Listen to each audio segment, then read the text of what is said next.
Welcome to the Killshot Tournament Season 1. This is Game 2, Round of 16. We have Skinjob spawning at the bottom as Zerg. He is a Platinum player, and his opponent is going to be Kolokotronis, taking away Game 1 as a Silver player. Big upset. Oh my gosh.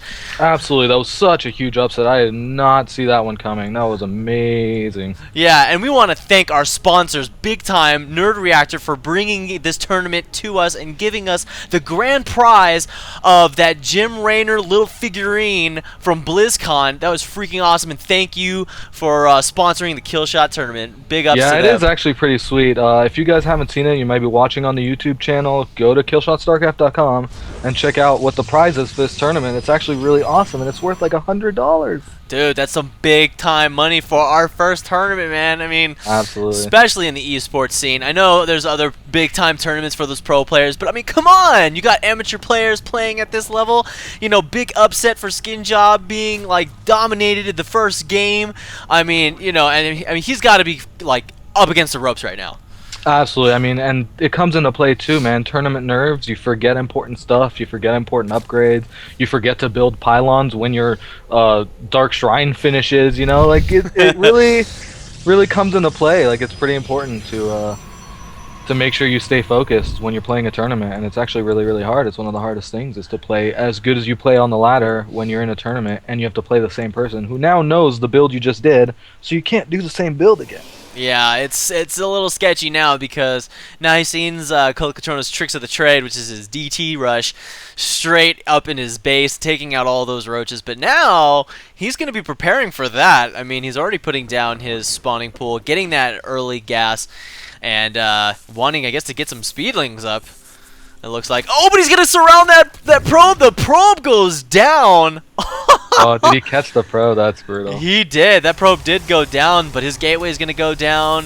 Is he going to be? Yep, he's going to be training a Zealot now and going to get some gas. I'm wondering if he's going to get a second gas in this. We're going to have to watch this carefully. He is chrono boosting all his probes, so he's not saving this chrono boost for super fast warp gate. So we're probably not going to see a super aggressive 4 gate. No, but that said, he's putting down his cyber core, but where is this placed right now?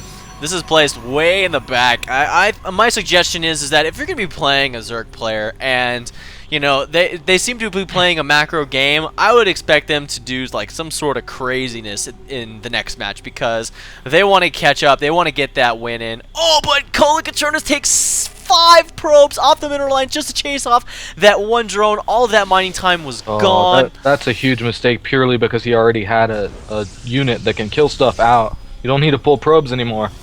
Yeah, and right now that Zealot is going to be chasing that drone and going to be getting away. Wow. That's a lot of mining time. We'll take control of this tower, though, so that's not terrible. Yeah, that's good. I mean, he's going to be spotting any type of craziness. Oh, but 6 Zerglings are popping out, going to be going across the map right now. And his metabolic boost is almost done. I mean, it's about like 75% done. This is dangerous for yeah, this is actually really scary. There's still a huge gap in this wall. I was expecting like a follow-up to this, but he's still putting pylons and buildings. He put the forge down further back. Oh, but the Zealot gets surrounded.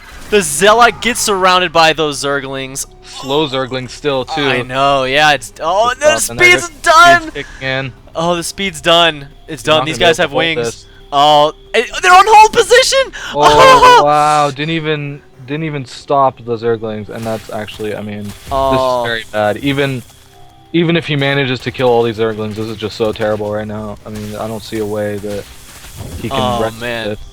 I mean, is he pulling off the Zealots? Yeah, he's going to be pulling off the Zealots. And we're going to see Skinjob just completely overcommit to this. He built a whole new slew of Zerglings. Wow, they are coming in. There are now 16 on the map. Oh, wow. You know, but this isn't bad, though, because he knows that the wall was botched. And he knows that he can just get in here and end the game, so he might as well.